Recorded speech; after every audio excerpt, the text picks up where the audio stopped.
There are two popular ways to get Rust onto your computer. One is to use the website rustup.rs. It's very straightforward. You follow the instructions on the site. If you're using a Linux-based system or Mac OS with something like Homebrew, you can install Rust through the OS package manager. Now, generally speaking, for normal use, I don't recommend using your operating system tools. Now, the reason for that is that when you install Rust up through the website, you're guaranteed to get the latest and greatest. You'll be linked into an ecosystem that lets you decide, well, this package was released in 2019. I better use the 2019 version of Rust. You can tie everything together. You're not at the mercy of the operating system package managers. You have full control over what you do.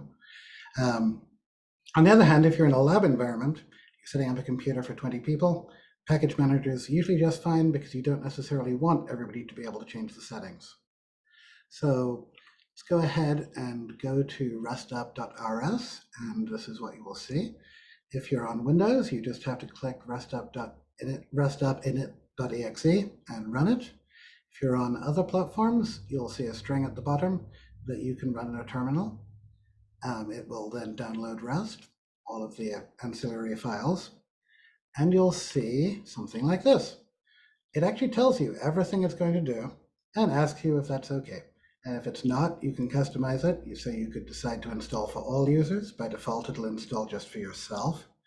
It might, in some cases, ask you to install something else. This is particularly true on Mac OS X. If you don't have the developer tools, Apple's licensing makes it rather dubious for Rust to go and collect the operating system software development kit for you.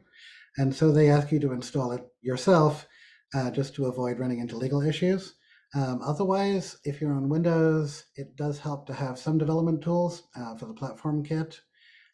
In general, though, it works pretty much automatically.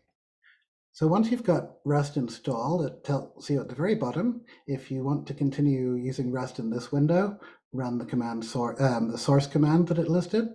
Otherwise, just you can open a new window and everything is working.